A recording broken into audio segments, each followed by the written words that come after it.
Can they hear me? Can they hear me live out there? Next beat. That ain't the beat I wanted to. Those was wood another beats beat. right Another there. beat. Nope. Give me another beat. Give me another beat. Nope. That's not it. That's the beat. Turn it up. Oh, word. Turn it up. I gotta hear it a little louder. Can you make it louder than my headphones? Turn me up in my headphones.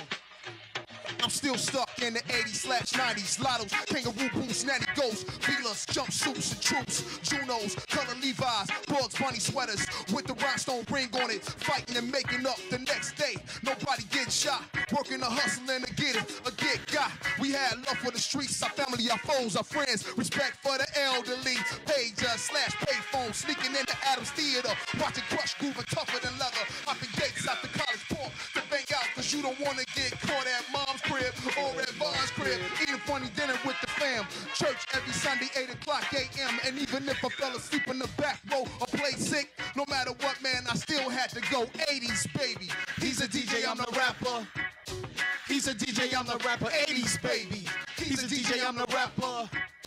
He's a DJ, I'm the rapper. I used to ride my bike downtown the war. Never depended on moms or no one. I had to do it on my own. Caught the bus and swoop up. Howdy ho, y'all.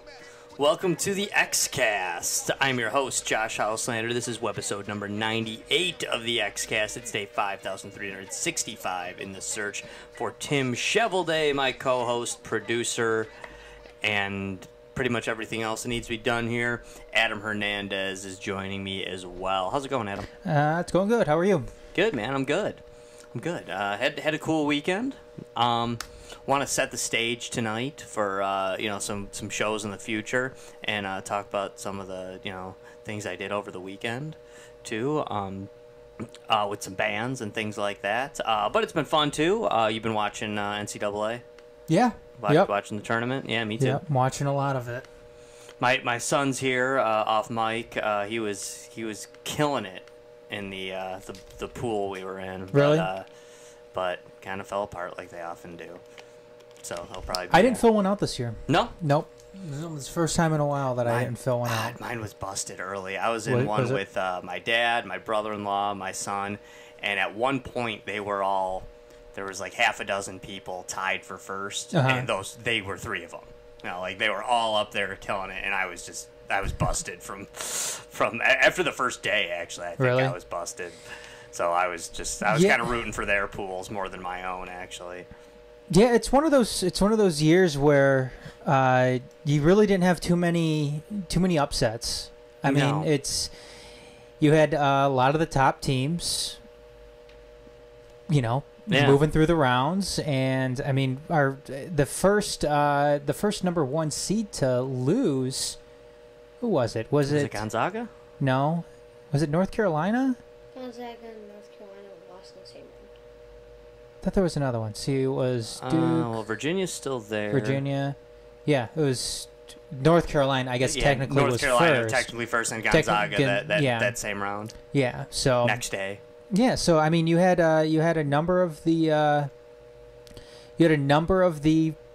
top teams make it through, and even now, I mean, it's not like you have a huge Cinderella or anything like that when you had Loyola or going, what was it, last year or the year before, or even, I can remember when George Washington, was making a run, and Florida Atlantic was making a run.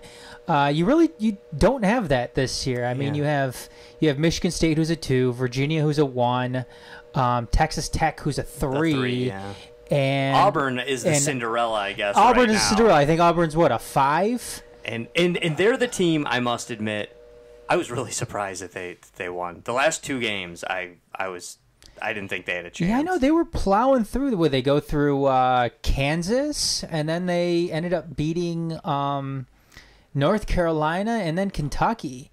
I mean, they play Virginia, right? Yeah, they play Virginia, and then Michigan State plays Texas Tech. Okay.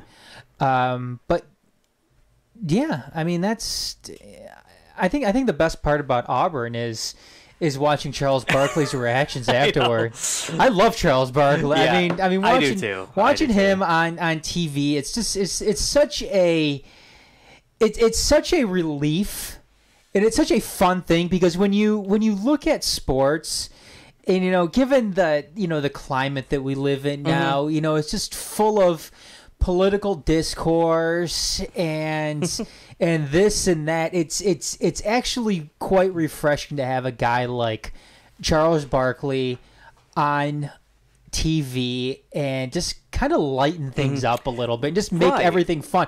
Like when he's up there, like I know how journalists, sports journalists and shit like that try to they look down on homerism and favoritism, and Charles Barkley's up there with the blue and orange balloons and the Auburn banners.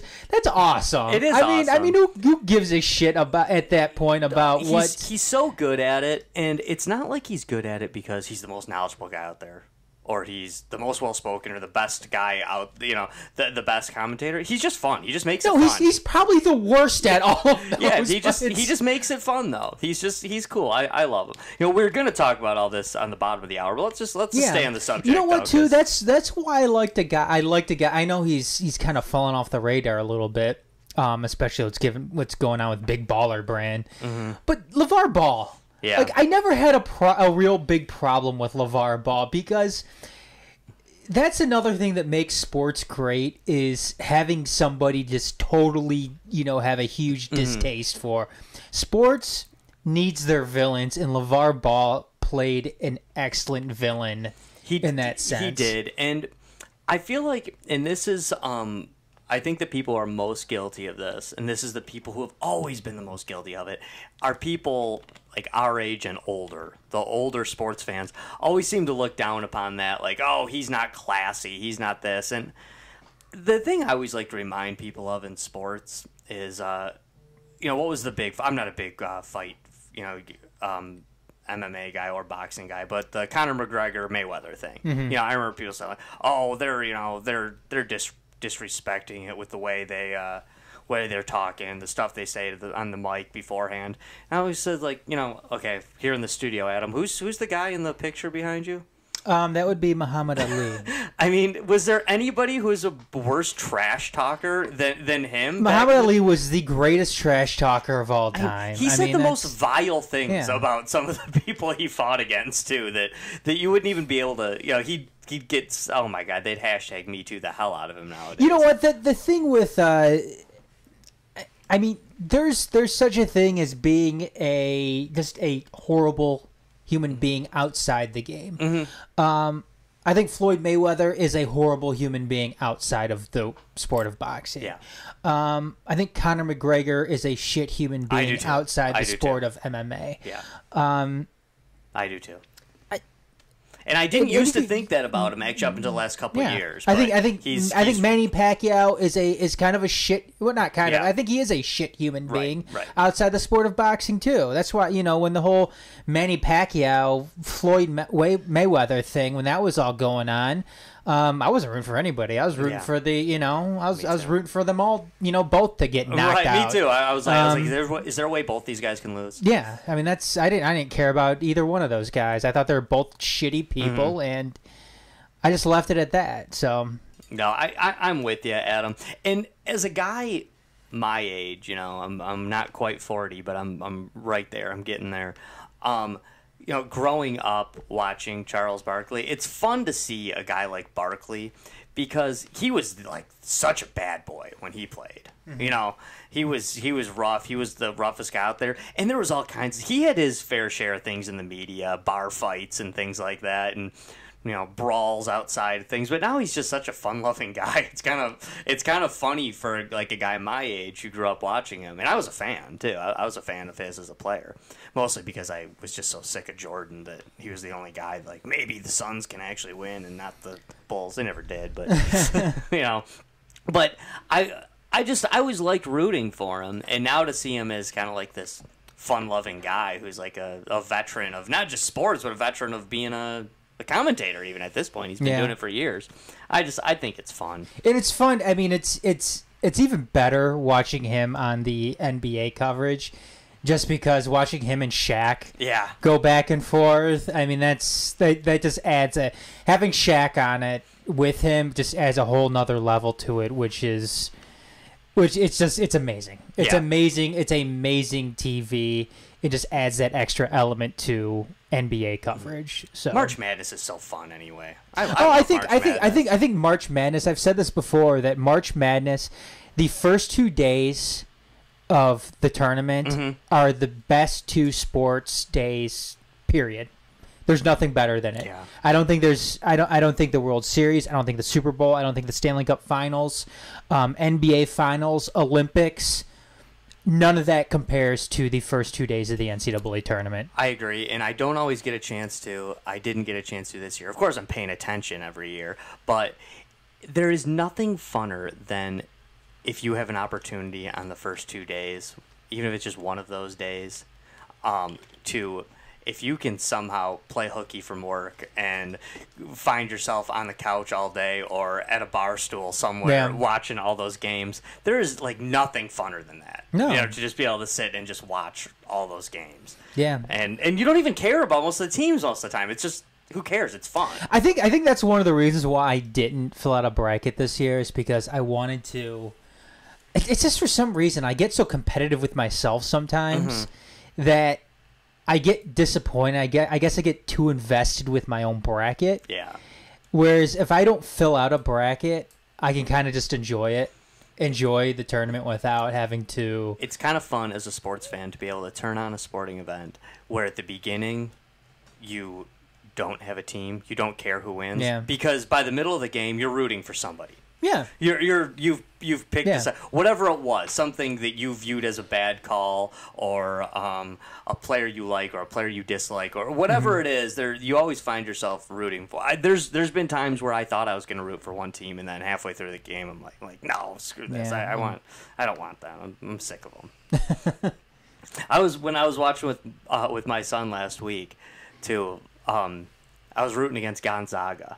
And he's like, why don't you like Gonzaga? And I'm like, I don't remember why I don't like Gonzaga. I'll tell you why. No, I don't. I'm just sick of them. I don't like seeing them. I feel like they're overrated and silly, and I don't like them. Yes. I don't like them. I was going to say, there's a perfect reason out there to dislike Gonzaga, and that's they play in a shit conference and are consistently overrated every single year. That's why. You know what? Now that I don't do the sports show with you, I don't follow it quite as close as I used to. And I didn't know this till the tournament started. Alex, my son, he's like, they didn't even win their like conference championship. And I was like, really? Like their conference? Their conference is crap. Like, they play in a shit conference. Yeah. They lost to St. Mary's, right? Ended up winning their conference they won their tournament. They won the championship of their conference. Not that the conference tournament means anything to some of those, like a Gonzaga. It doesn't really mean anything to a team like Gonzaga. But that's the thing, though, is they don't play anybody throughout the season, really. No. So. And then when you only play one or two decent teams, well, then that there's only one or two games that you need to get up for.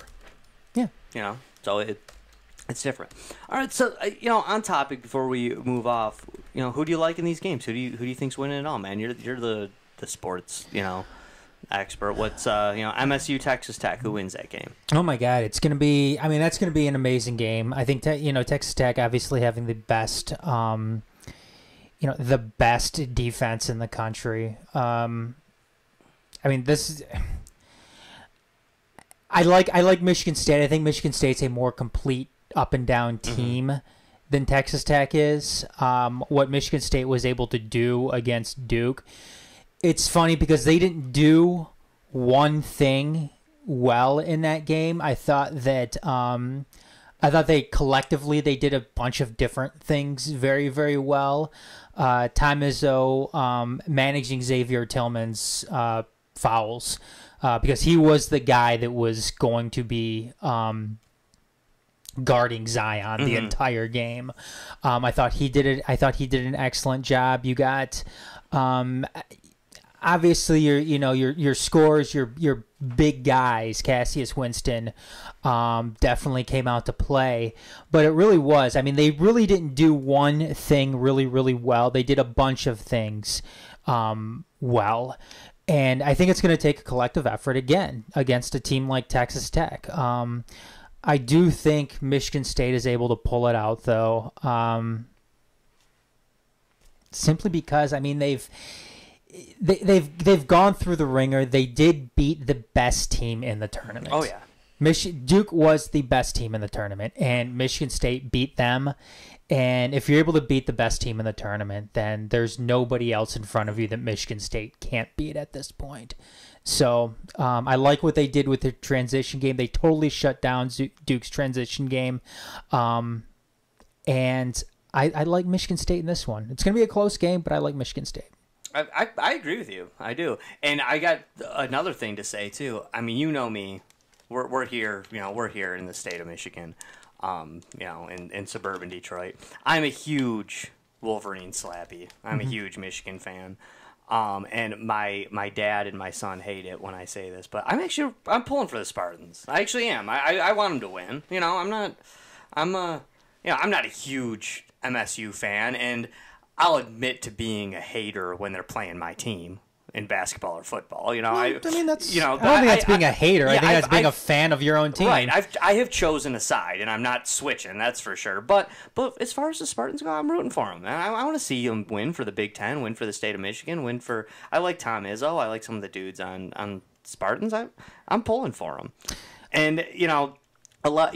Here in Michigan, when they're playing Duke, and I saw Michigan fans kind of. I'm like, dude, you guys are rooting for Duke. Like, really?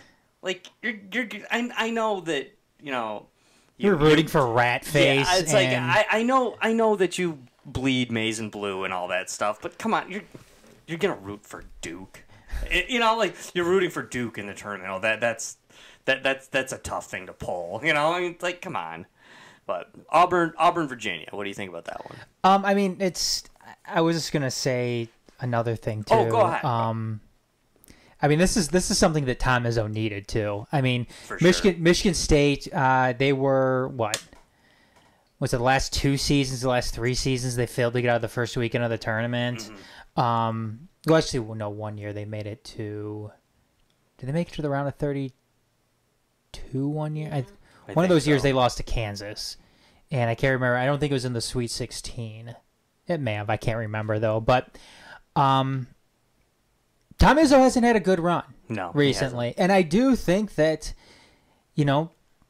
I do think Tom Izzo's overrated as a head basketball coach. I mean, is he a great college coach? I don't know. Is he damn good? Yes. Yes, Tom Izzo is a damn good college basketball coach. But I kind of rank him up there like how Michigan State fans see Bo Schembechler. Yeah. Bo Schembechler is an extremely overrated college football coach. I see Tom Izzo almost in the same light.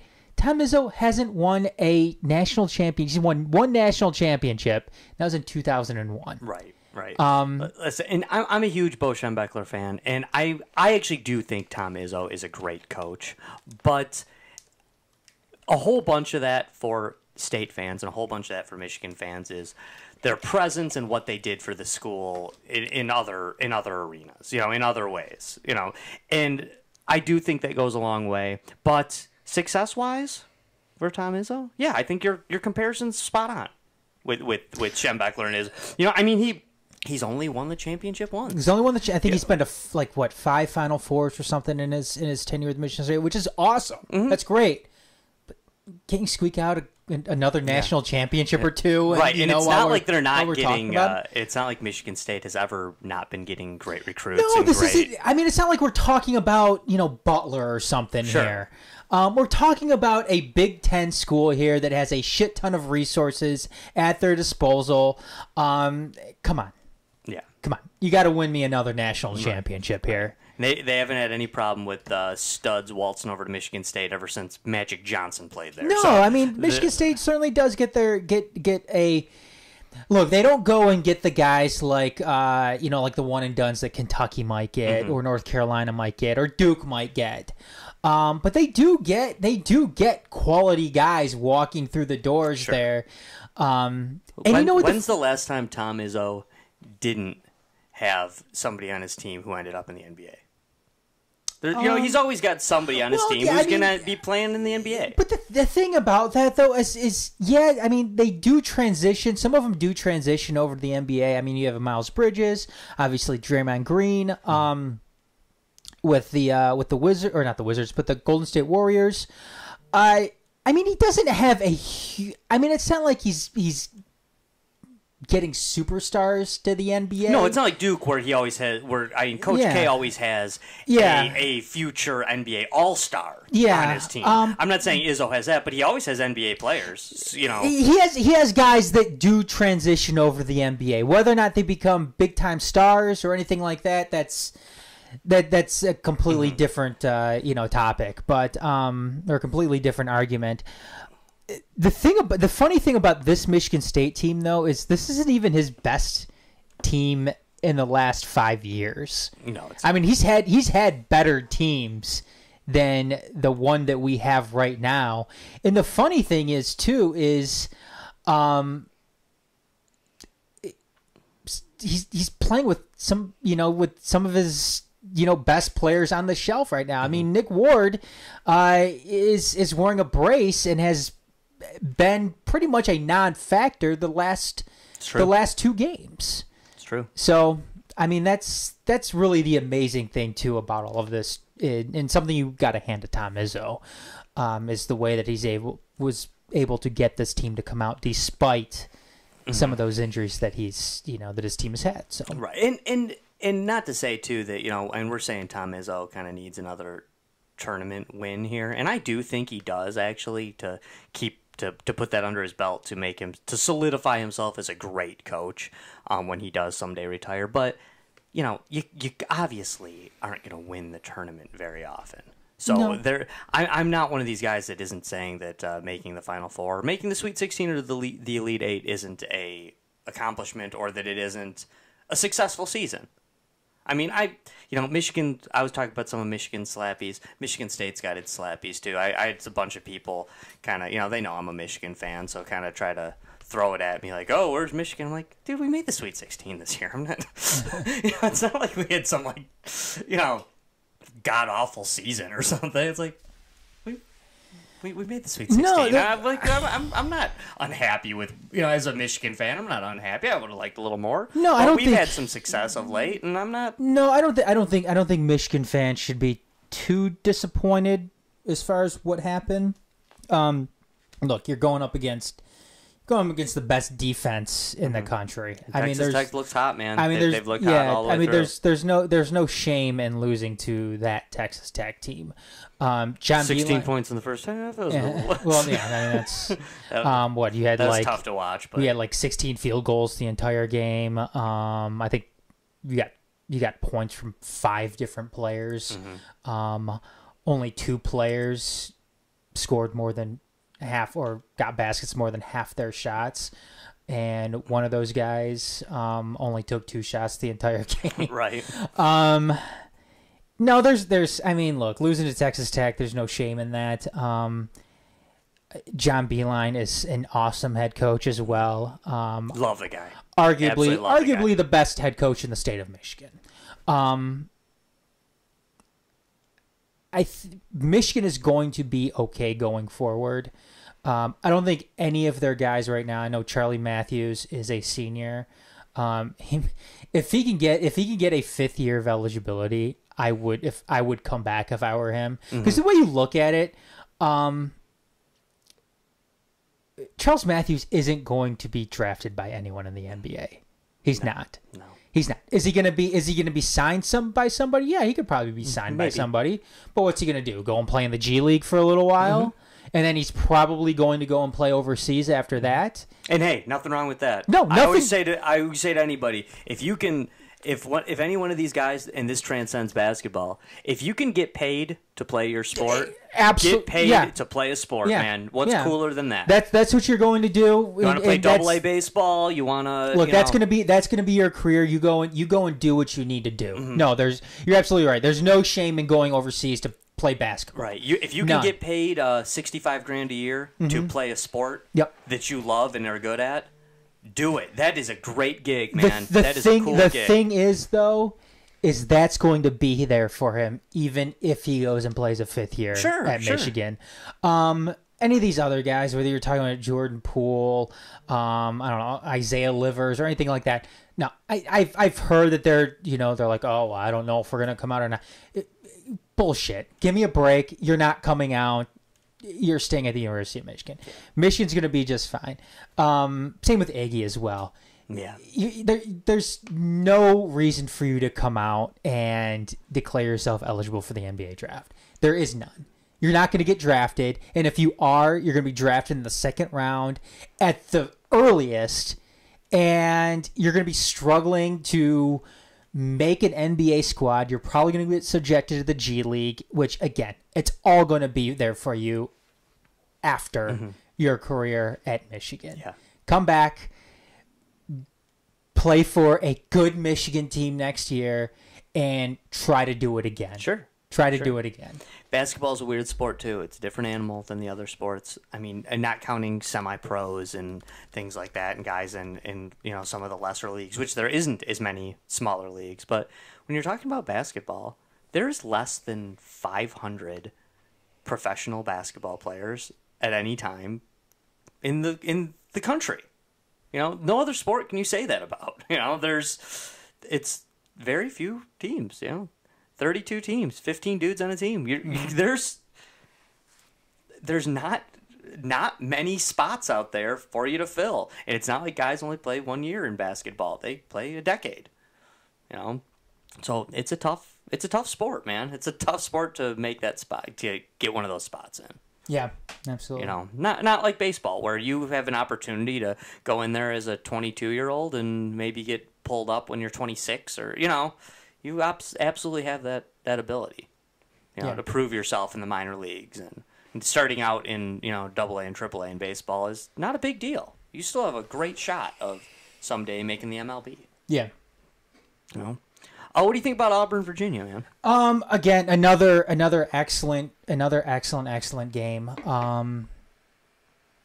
You have Auburn, who was able to shoot the lights out for the most part in the tournament. When they played against Kentucky, they really didn't have quite the shooting touch they have, but obviously it was enough to eke out a win.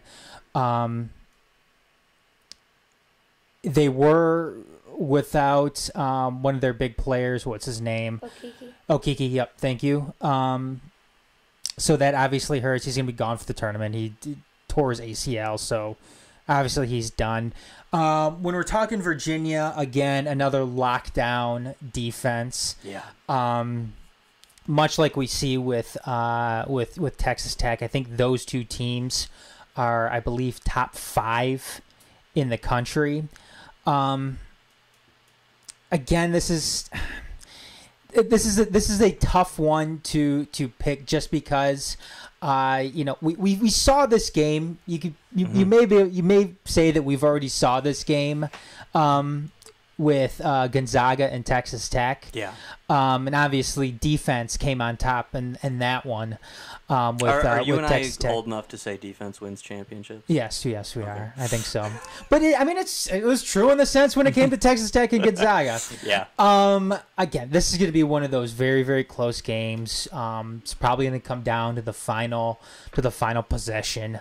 I really don't know. It's hard to pick against Auburn at this point, because if you wanna pick a team of destiny, it's certainly the Auburn Tigers. Yeah, if you would have asked me before this tournament starts, Auburn's going to play Virginia, who's going to win? Virginia. Yeah. You don't even have to finish the sentence. I'm going to say Virginia. But right now, I don't know. Auburn's a hot team. Auburn's an extremely hot team. If you ask me, I don't know.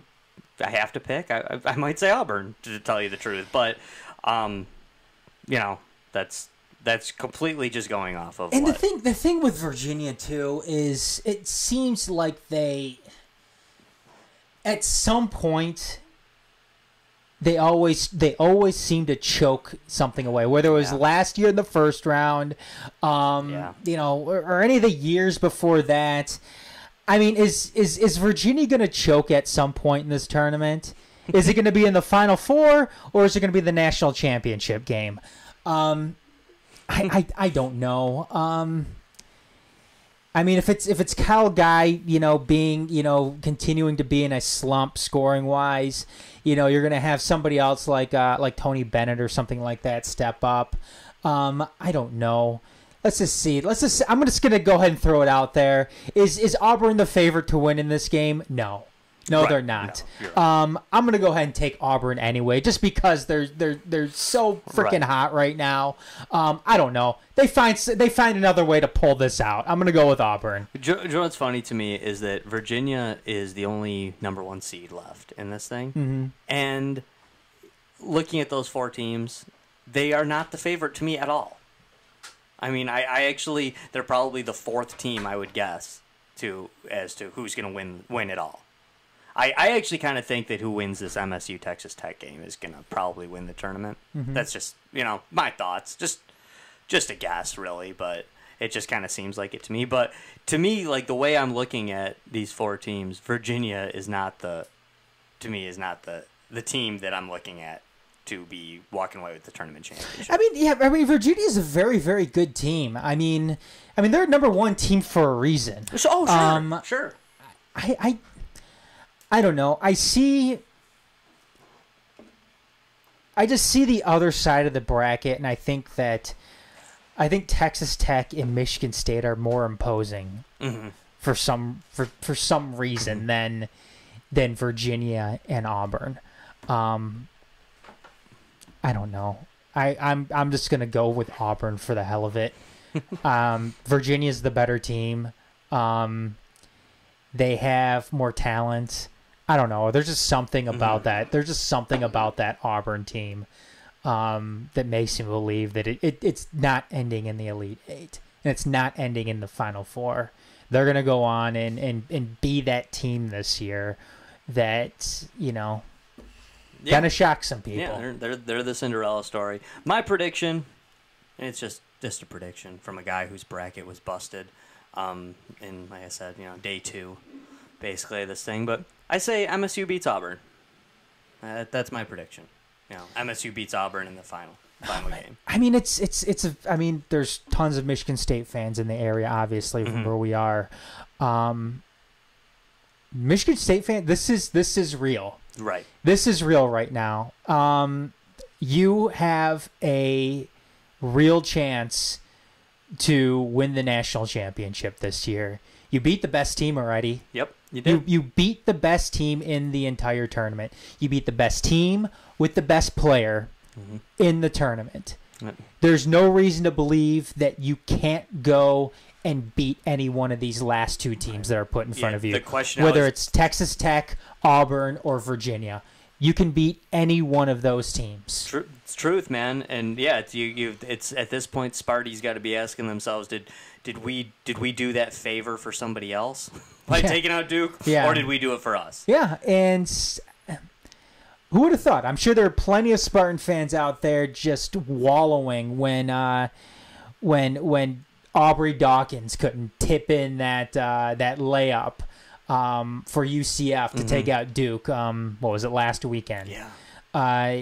But it didn't matter. It didn't matter because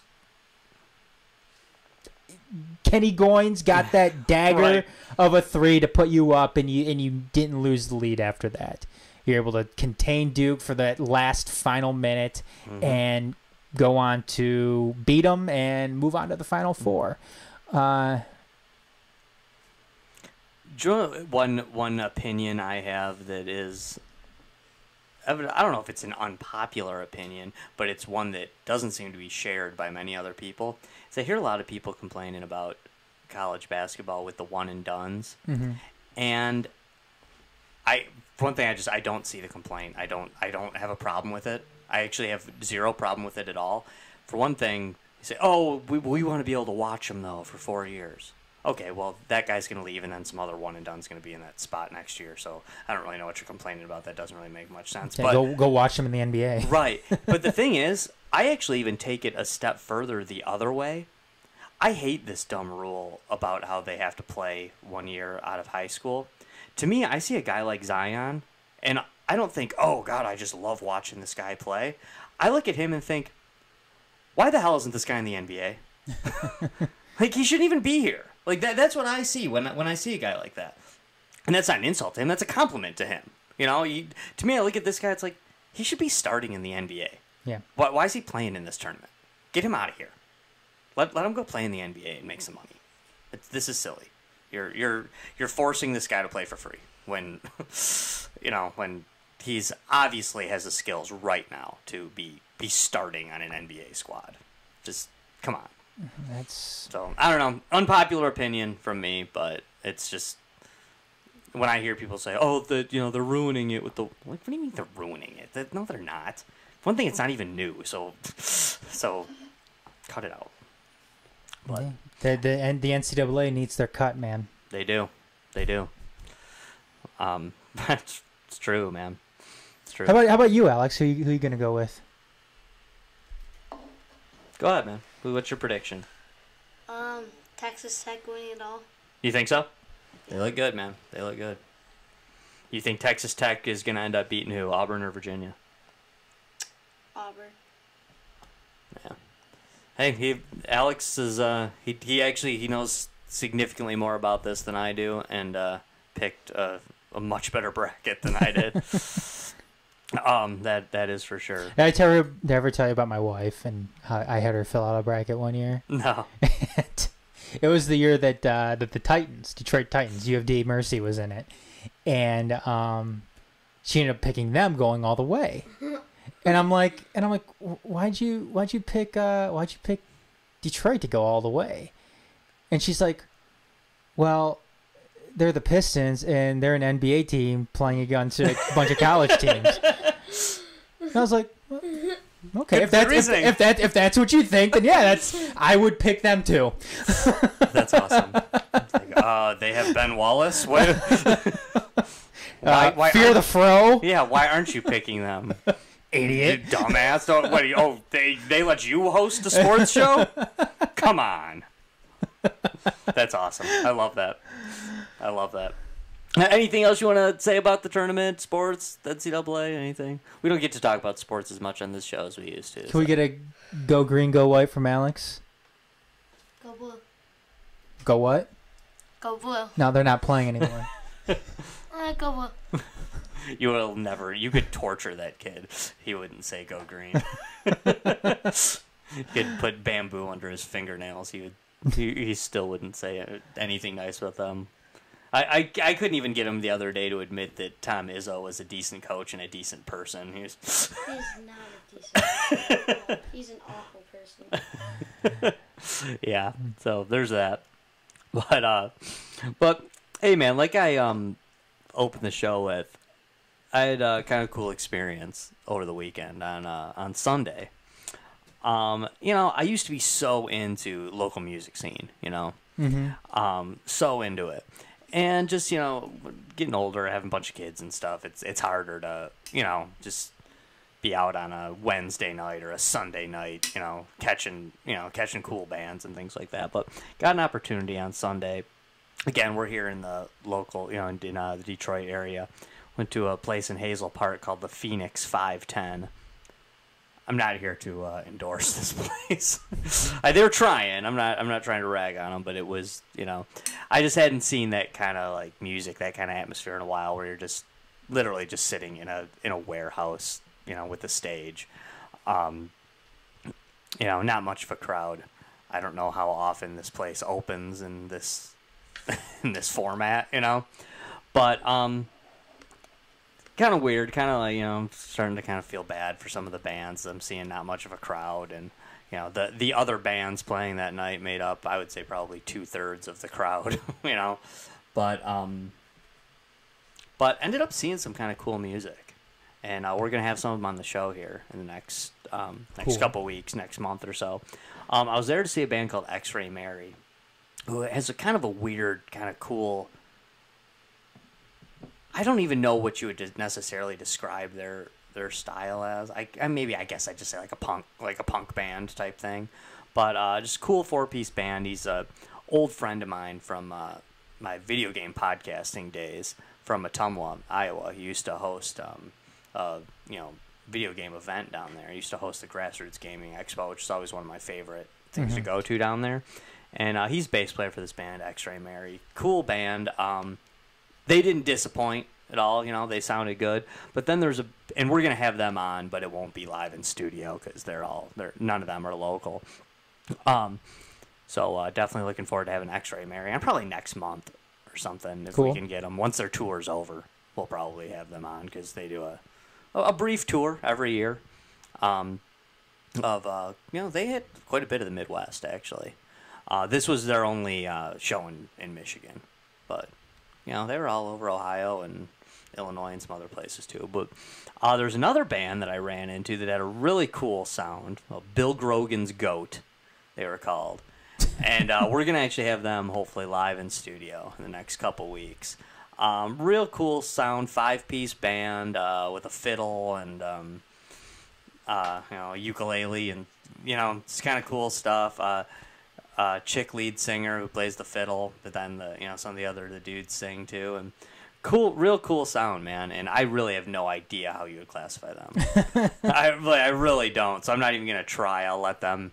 We can ask them when they're live in studio what if they they believe they fall under any classification. I am a music genre.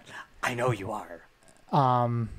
Aficionado, so they aren't leaving here until they classify themselves as something. I know you are too, and that's one of the reasons I brought it up is that I know that that you insist on definitely labeling. Do we need to bring in the Vegemite too? We probably should, dude. We probably should, man. I mean, hey, Alex, you're sitting in the studio right now. Technically, you should be tasting the Vegemite. That is true. That is true. God, it's so bad. If they'll taste it though, I'll eat it again. I'll take a bite again. Ugh. But God, it's so gross. It's so gross. That was always something. We always made the new bands always try Vegemite. Any guests that came in. Yeah, that's true. We probably should bring in some Vegemite. It's God, it's so awful. It is. It's just so awful. Did you, when you were playing, did you ever do you play some kind of weird small venues like that? Some we played small venues all the time. Did you ever show up to one where the crowd was just so small, the crowd just sucked, and you're like, oh God. You know what kind of. No, not really, and I'll tell you why. It was because we're some big band that everybody loved. There's some to be said though about local music scenes, and specifically a type of genre within that local music scene. Usually the communities within those, it all depends on how well they get out and promote. We were very, very fortunate to be in a local scene that was able to promote amongst itself really, really well. So when we did have those local shows, there usually was a good number of people to come out and not just support us, but support a number of bands that were playing that night. So we really didn't have that problem. There was always, we played small. If we went and we played at some huge club, if we went and played at St. Andrews or something like that in Detroit. Not that St. Andrews is huge, but it's a bigger club in Detroit. Would we be able to fill that up? No, probably not. No. Would our scene be able to fill that up? Not with the local bands playing. Maybe. No, if you had one big name or something. Yeah, if you had a huge big name coming in through there, then I'd be able to fill it up. But a lot of the smaller venues around the area, when we were on a bill, there was always a good number of people there, and it wasn't just for us. Like I said, it was for a number of the other bands that were there. Cool. You miss it? There's nothing like being on stage and seeing people dance or sing along to your music. There's not a sweeter thing in the world. No, there isn't.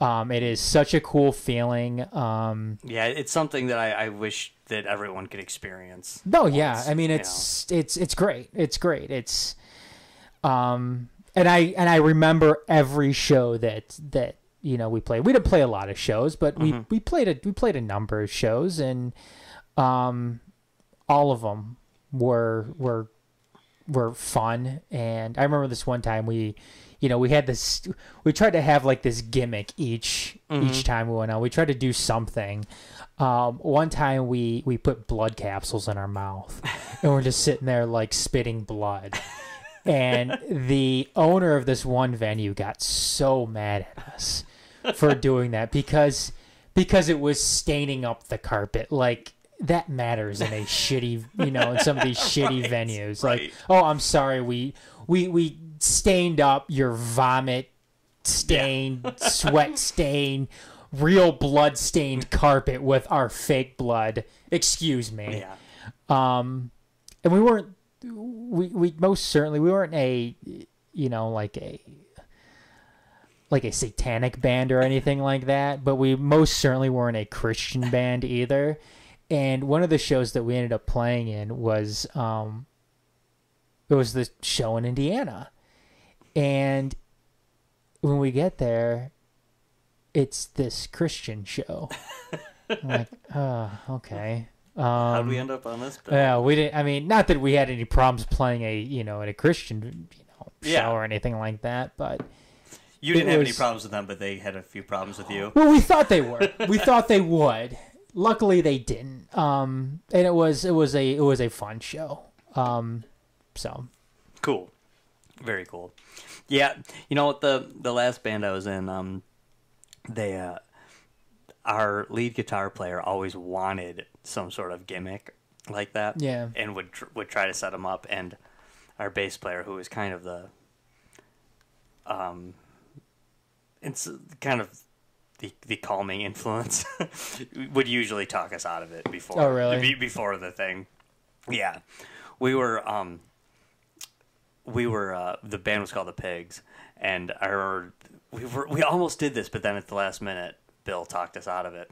But Jim, the guitar player, he's like, all right, next show we're called the Pigs, so we need to really do up. This is how the guy talked, I was like we need to really do up the fact that we're the Pigs.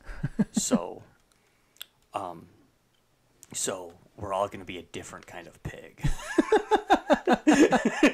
He's like, I think I'm going to wear a complete pig suit. Or like a complete pig suit. And our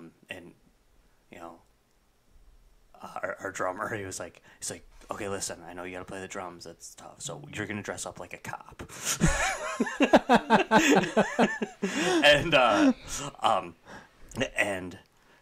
And Bill, we're just gonna have you have some pizza stains all over you, like you're just like a pig, We're just gonna wipe some grease all over a white T-shirt, and it's and Josh, you're gonna be how was it? He was you're gonna be a male chauvinist pig. We're just gonna dress you up as douchey as possible, in a wife beater, and I was like, yeah, that's cool, whatever, man. But the bass player didn't want to do it. But day before, he's like, you know what, Jim? We're not doing that. It's just not gonna happen. Oh, yeah, maybe he's right. maybe we should just dress like we regularly. It would have been funny though. Yeah, I was all for it, but he's like, I'm gonna put empty pizza boxes all over the stage. All right, yeah, right on, man. But it didn't end up happening. But anyway, I'm really looking forward to having some local bands or some live bands back in the show. It's been some time since we did that, and having some call in and having some right here in the studio with us should be fun. Yeah, there's I think there's a lot of things lost too on local music, and it's something that people definitely need to get out and kind of explore what's around them. Just go enjoy it.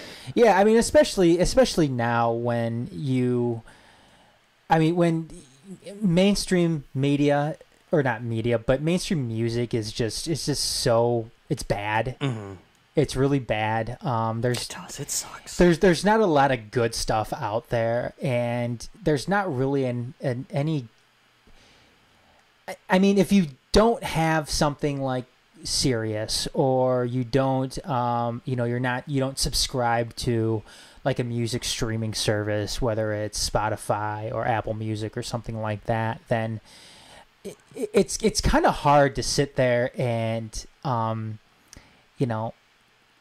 get yourself introduced to new music. Yeah. If you don't have any of that, then you need to go out and you need to check out some of your local venues, what's happening around town. You really do. Just because music on the radio is horrible. It is. It's bad. I hate it. Terrestrial radio music, it's bad. Yeah. There's nothing on there that is going to raise the needle or anything like that. It's awful. MTV was bad in the end, and now you don't even have it anymore. You don't even have music television anymore. Just to see anything on there. It's kind of cool though. I have DirecTV Now, and one of the channels on there it's called MTV Classic, and all they do is show music videos. Oh, so that's cool. That's kind of cool watching that. I turn that on when there's the nothing music else video on. thing was so cool for a while, but now all you can do is see classic ones because people don't even make music videos anymore. No, they don't, I mean, no. People Why would usually, you? There's no place to show them. No, there's no place to show them unless you just want to show them on YouTube or something like that. But yeah, I mean, there is no, television outlet, in order to do something like that. But that's why it's so important just to go check out, local venues to see not just local acts, but acts that are coming through, bands that are coming through town. On any given night, whether it's a Friday night or a Saturday night or something like that. Adam, you're so right. Terrestrial radio sucks. I mean, if I listen to music on the radio, I'm listening to a classic rock station. I'm listening to songs from 20 years ago that I already know. Yeah, that's it. That's the only time I put it on. And so much. There are so many genres that I just don't really subscribe to. So much new stuff that just isn't worth listening to, in my opinion. And it's so cool to just go to it had been a little while for me, to just go to a grouty, grungy, nasty, dirty place and just hear somebody play good old fashioned rock music. It's just cool. But it kind of was, I don't want to say it was sad, because to me it was kind of like a silver lining around it, because this venue obviously didn't do a great job of publicizing or promoting this event, and there wasn't much there, but it was kind of cool to just see some working class bands just still there's not many people here, but they just went up and they sounded good. It's wow, these guys still just went out and put on a good show. They went up there and jammed. It sounded great, I mean, I don't want to say it sounded great because the acoustics in this place aren't exactly the amazing, but they were playing hard. They played well. It was cool to see that, and I was just kind of sitting there in the back thinking. Because when I showed up in that other band, when, Bill Grogan's Goat popped on, I wasn't there to see them, but I'm like, hey, whatever, I'll just, sit here, hang back, and watch, and I was like, wow, these guys are good, These guys are cool. I like them. I dig them. It's a different sound, and it's cool, Yeah. It was cool. So I was glad to see it, and I'm really hoping they'll come on. It won't be next week, because next week in this time slot we got Deep Issues, and we'll be discussing Operation Mockingbird. So I'll have Ed back in studio. That'll be a good one. Looking forward to that. But probably be in the week or two after that. I'm hoping to get them in here for sure. But definitely cool, and definitely looking forward to having music back on the XCast and back in this studio. And unless you'd rather do it on Loudstate. Maybe we can do a joint thing. Maybe one of those bands we can do on Loudstate, and then the other one as XCast. Yeah, it'd be cool. Do we got a Around the Empire segment this week? Let me go ahead and get that going here. Yeah. I think you'll dig these bands, man, when they're here. Oh, I'm looking forward to it. Yeah, I'm looking it should be forward cool. It should be cool. Let's see here. Let me go ahead and refresh my computer. Let's see. Jeff Bezos, investigator, says Saudi Arabia hacked Amazon CEO's phone. Okay. Who isn't hacking Jeff Bezos' phone? Yeah, though? Really. Come on. I mean, is that really big time news here? Other news though. Whose phone isn't getting hacked? these days. You know, are people hacking our phones? I think so. Probably. Yeah. NSA is probably hacking our phones. Oh, for sure. For sure, man. We've talked about too much on deep issues. Let's see. Headline here from The Independent: how a smarter Islamic State is quietly taking over swaths of Syria after ISIS defeat. Members of the former al-Qaeda affiliate in Syria, now called Hayat al-Tahrir al-Sham, gesture as they cheer in the northwestern city of Arrah after a coalition of insurgent groups seized the area of Idlib province on 29th of May 2015. The Islamic State's caliphate is no more 4 years after its fighters captured large swaths of Iraq, Syria, and declared its intention to spread jihad around the world. The terror group no longer holds any territory, but as one extremist Islamic State falls, another one endures. Over the past few years, a group that was formerly part of al-Qaeda has cemented its power in northern Syria and now rules over some 3 million people. That's the problem with any of this declaring victory over whether it was George Bush, with the victory, mission accomplished banner, or not that they were fighting a terrorist group, they were fighting the country of Iraq. Sure. But still, and even now, when the United States government is sitting here declaring victory over somebody like ISIS, it's just something like this. When you're fighting an ideology, that never goes away, right? Or and then to throw in the president in between, it's kind of like Barack Obama killing Osama bin Laden. Like that was just it's gonna all be over now. No, there's always going to be, when you're fighting an ideology, there's always going to be something else that takes that ideology's place. But hey, I guess if you feel that fight needs to continue and needs to keep happening, then I guess W's a W, and I guess you should be happy about that. I don't really know. I don't know. I go back and forth on this so much. On this show over the years, you've heard me say things like, hey, if it's this bad, then I don't know why we don't just go in there and take it over, and really actually stop it.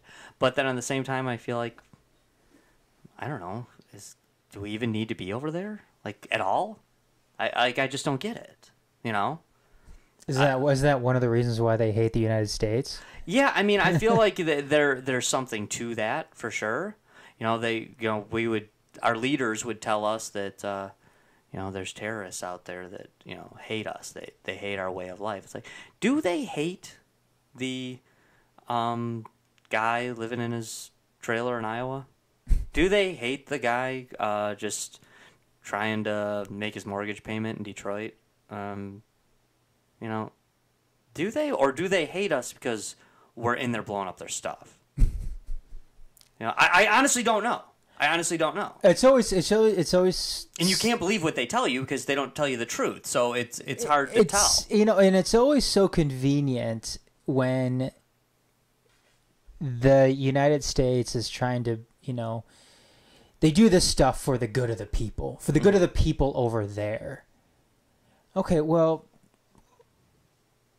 it's funny because what you're doing over there for the good of the people and for freedom and democracy, funny enough, there's a shit ton of oil over there. Right.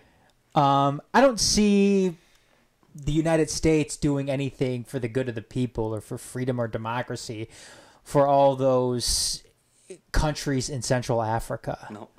North Korea, or even North Korea for all those years, or all those countries in like Southwest Asia, like Burma, or go ahead and pick one. Sure.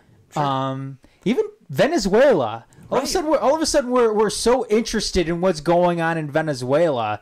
Is it for the people of Venezuela? Mm-hmm. No, it's because Venezuela has a shit ton of oil. Mm-hmm. Right. That's why. Yeah. No, in Venezuela it's garbage. It's terrible over there. But I don't know what.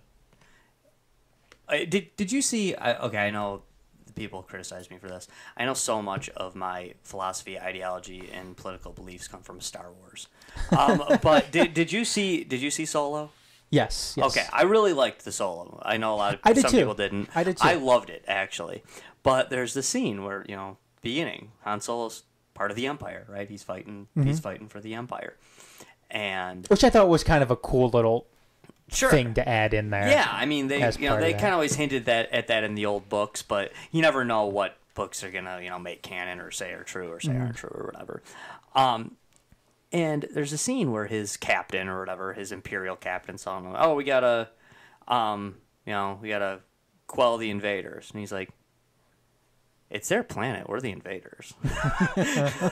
and isn't that true? I mean, I'm not for Islamic extremists at all. I think it's terrible. I don't like how those countries treat women, treat children, treat their people.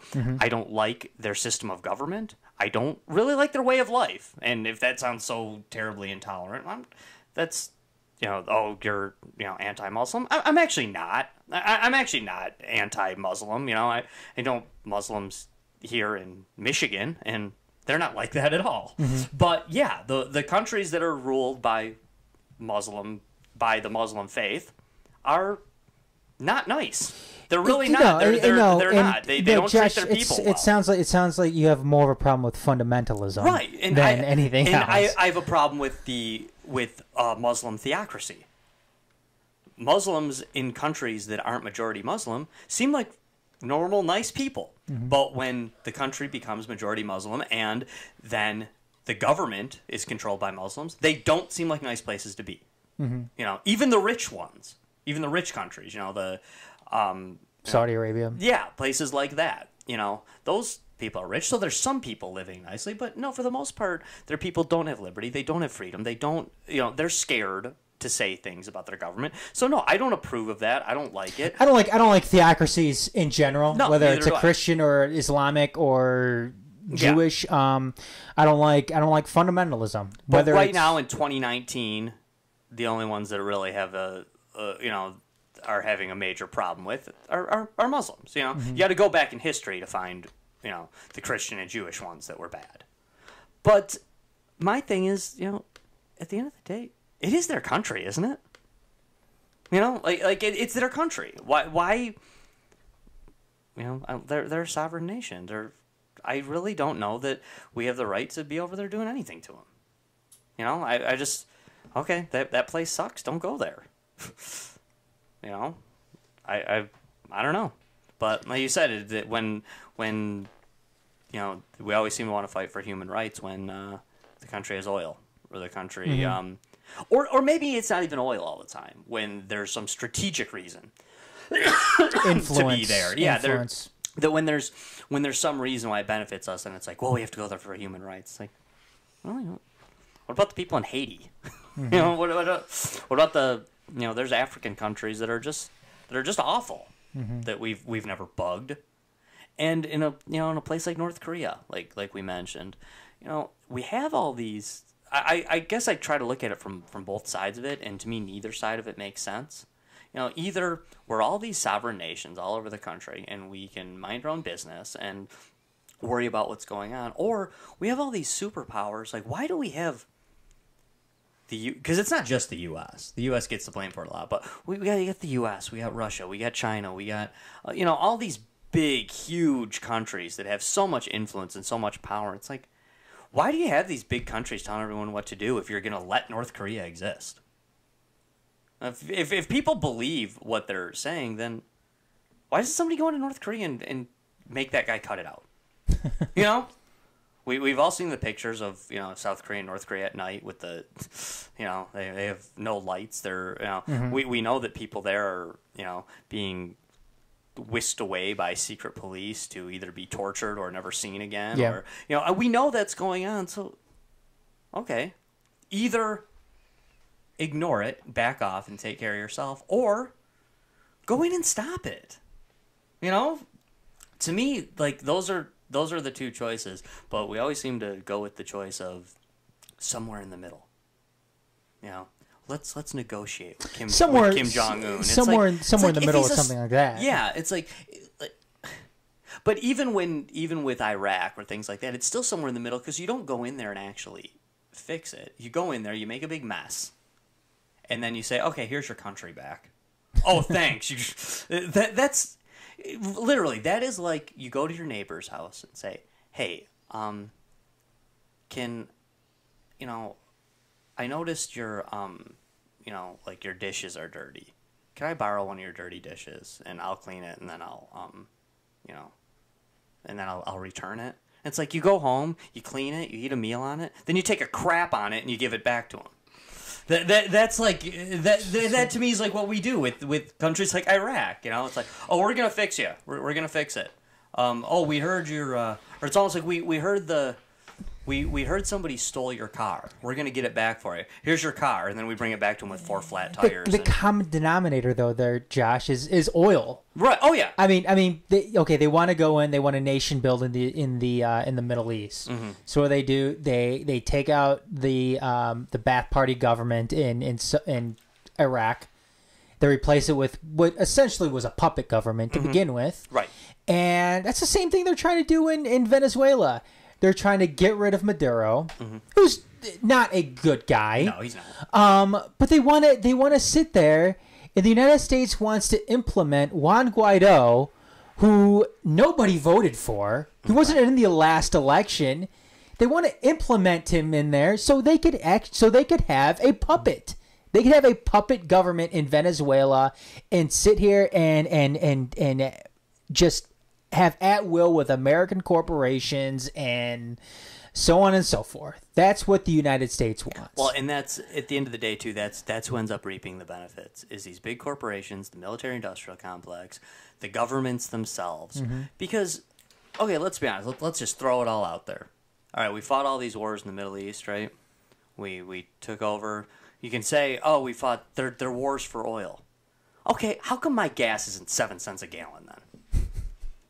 If all our taxpayer dollars funded all this military, all these military endeavors to go over there, if it was war for oil, then how come gas costs so goddamn much?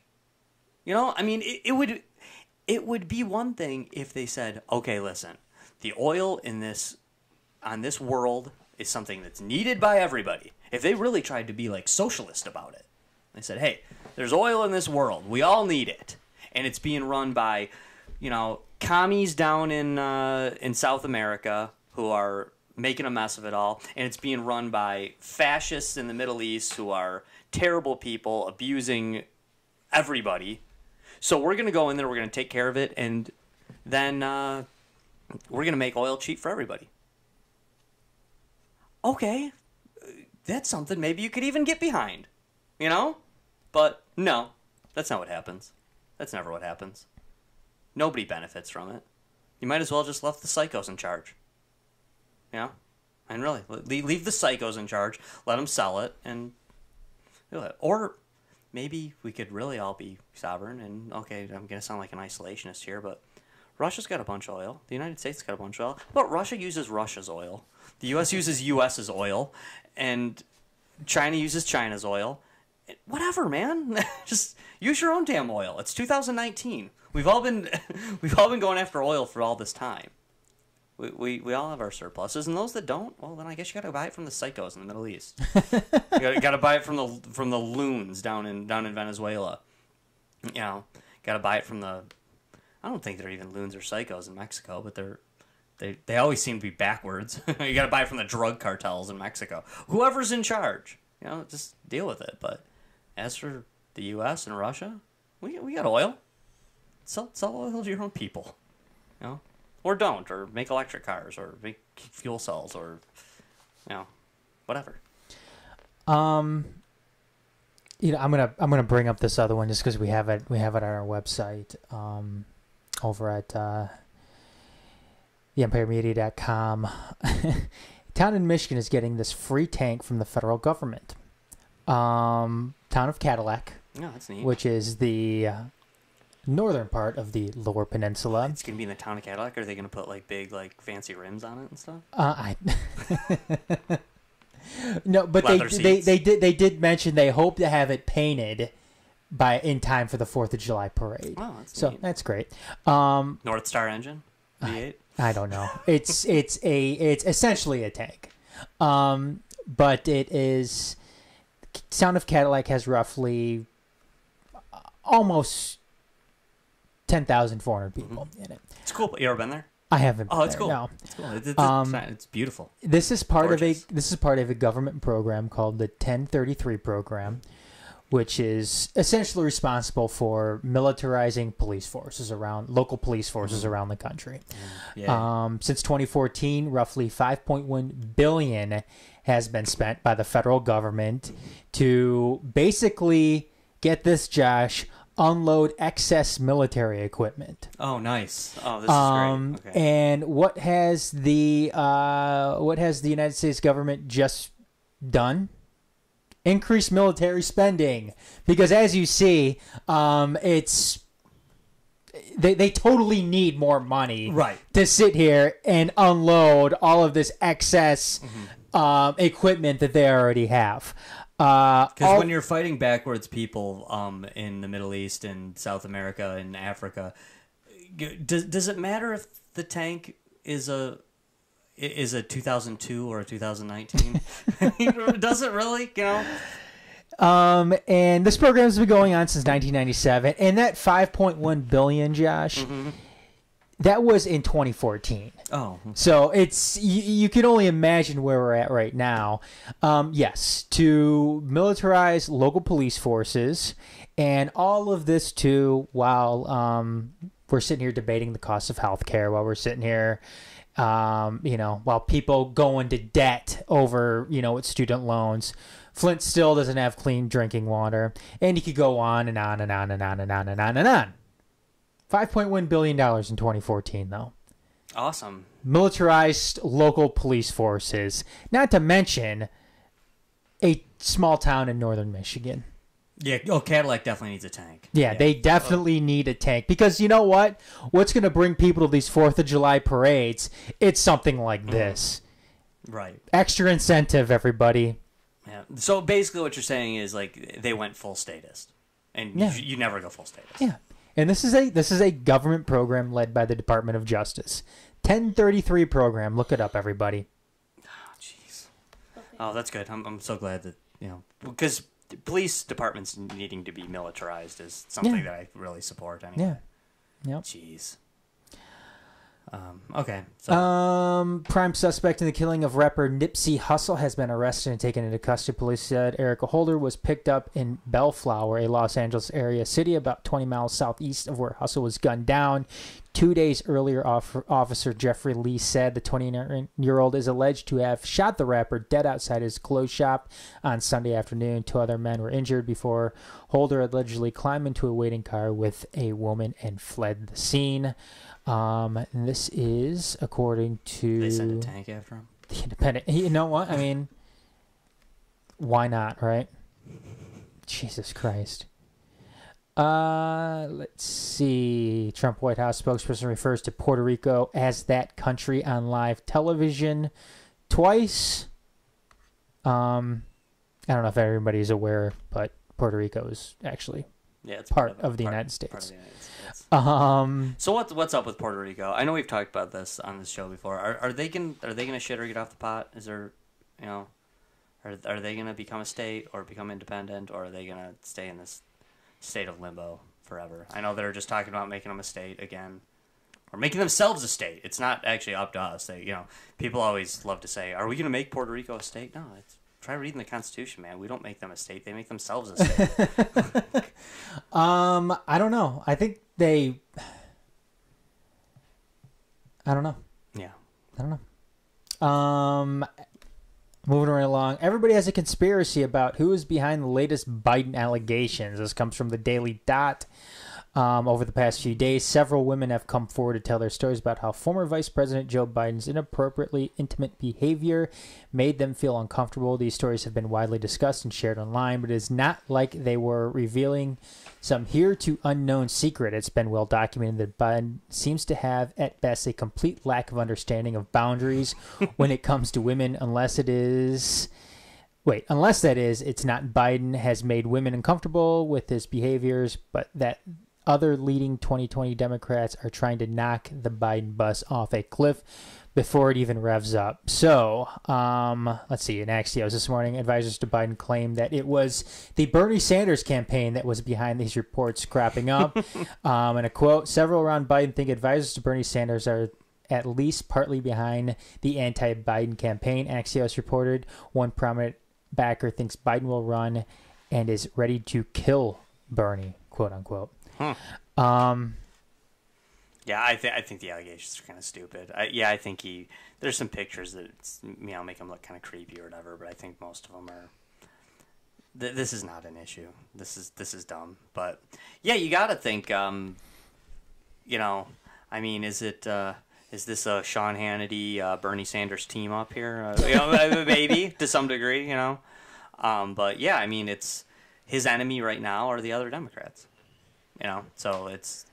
Is that how things work though in a primary? Yeah. Or not a primary, but a, you know what I mean? Yeah. An election. An election. Yeah, a primary too. A primary election. Right now those are his enemies. Yeah. Primary. That's what I meant. Yeah. I think it's kind of dumb. I'm looking forward to. There's no way I will vote for any of these people. So you're looking forward to the Trump-Biden general election? No, I'm actually looking forward to the big Democratic primary. Actually, yeah. It's going to be an awesome shit show, and I can't. There's a debate. There's a debate. Detroit's there's a Democratic debate happening in Detroit. So cool. Do I have to register to be a Democrat to vote in the Democratic primary? I don't think I do, right? No, I think no. Is it Michigan. Open primary? Yeah, I think it is. I'm voting in that. You know more than I would. Yeah, I'm pretty sure it was last time. It was open last time, but they can change the rules, from election to election. But I'm voting in it. Are you gonna vote for who you like the best, or are you just gonna vote to? I don't know yet. To sabotage. I don't know. I feel like most of my votes are just for sabotage purposes now. Anyway. I mean, voting is kind of, I don't know. It's become useless to me. Moving along, far-right groups branded anti-Antifa in law enforcement report. I'm not quite sure what that means, but I guess we'll find out. Intelligence report disseminated to law enforcement agencies across the country is facing criticism for dismissively characterizing violent white supremacist groups and neo-Nazis as anti-Antifa. The special research group or report, on political street violence is called Antifa/anti-Antifa violence in the streets and was produced in May 2017 by Regional Organized Crime Information Center, one of the 6 federally funded regional intelligence sharing systems centers across the country. It's a weird report. Okay, so basically they formed. Okay, so Antifa was a fascist group to fight fascism, so now there's a fascist group to fight the fascist group that fights fascism. That's neat. Let's see. I'm going to start a fascist group to fight the fascist group that's fighting the fascist group that fights the fascists. You want to join? No. Does the size of the donor's contribution matter? This comes from MSNBC. 2020 Democratic candidate Kamala Harris announced Monday that her campaign has raised $12 million in the first quarter, with 98% of contributions under $100, according to the New York Times. The Morning Joe panel discusses MSNBC delivers. That's just a little advertisement for them, but yeah, there you go. $12 million in the first quarter for Kamala Harris. Great. That's cool, I guess. You're into that sort of thing. No, it's not. No, it's not. They love to talk about how much money people raised and how much money people didn't raise in this early stage in the primary, and I feel like it doesn't really matter that much. It's going to be, somebody will get hot, some people are going to get hot. Some people are going to have gaffes that ruin their chances. And this early money is, I don't even know where it goes, what they spend it on half the time. It seems. Is that the neoliberal darling right now? Is Kamala Harris? I don't know what that means. What do you mean neoliberal? Like the. Yeah, like the.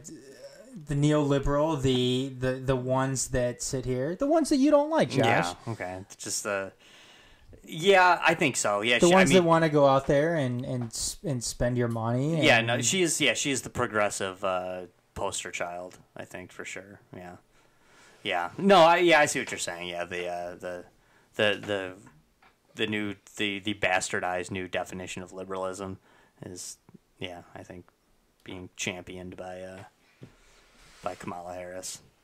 Somebody who optics-wise looks like, oh, yeah, that's somebody I can get behind. Right. But, and will sit here and talk out of both sides of their mouth. Oh, she's like... Talk on one end, in public and policy-wise. She's something the completely ultimate different. big government person, too. Yeah.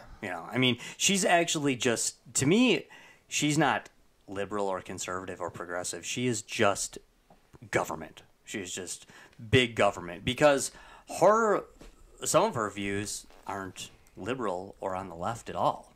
They're just whatever has the bigger government, she's for it. Kind of like Republicans and Democrats here in the state of Michigan.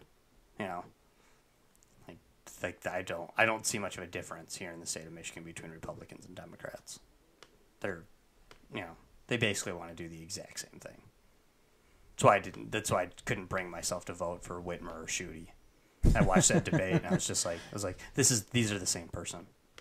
These two people are the same people. I'm not playing this game. You can't make me vote for one of these morons. I'm not doing it. It's my vote. I'll waste it if I want to. And that's pretty much it. All right. No, we hit a lot of bases tonight on the XCast. We won't see you on the XCast for 2 more weeks because, like we mentioned previously, next week in this time slot, deep issues, and it's going to be Operation Mockingbird. It's going to be a fun one. That's one Ed I know has been waiting for a long time, and Ed is very much an expert on this topic. So that's going to be a fun one. And Operation Mockingbird's a cool topic, too, because it's conspiracy, yes, but it's something that has been verified, that was true, did happen. There's, of course they're heavily redacted, but, there are definite documents that say this was a real thing, and it's more important probably now in 2019 than it's ever been, when we really do just have news stations that really do just champion one side or the other. And quite frankly, I don't know that you can believe any of them, I mean, at this point, can Fox News or MSNBC actually be trusted with anything they say? Me, I say no. They have obvious agendas, and was that a rhetorical question? Or? Yeah, I think. Yeah. But well, yeah, unless you had if you wanted to jump in with an answer. It's end of the show. Okay. No, I like those two organizations especially. I don't think they can be trusted because they at one point were organizations that leaned one way, but now seem to have an agenda. Mm-hmm. I don't think Fox News really even speaks for conservative people anymore. They have a specific agenda that really isn't even conservative or liberal. But hey, that's all for next week. All right, we'll definitely get into that. Should be a fun show. And like I said, Ed'll probably kind of take point on that one because he knows his stuff when it comes to that for sure. It's his topic. It is his topic. He put it into Pumpkin. And did he put it into Pumpkin? I believe he did. Yeah. Oh, good for him. Yeah. Pumpkin's getting low too, right? Yep. Yeah, Pumpkin is getting low, so we're gonna have to refill it here shortly. But and there'll be 2 deep issues in the month of April as well. 2nd and 5th Tuesday of the month. Thanks for tuning in, everybody. This was XCast number 98. We'll be back in 2 weeks for 99 and next week for deep issues. Thanks, everybody. Bye for now.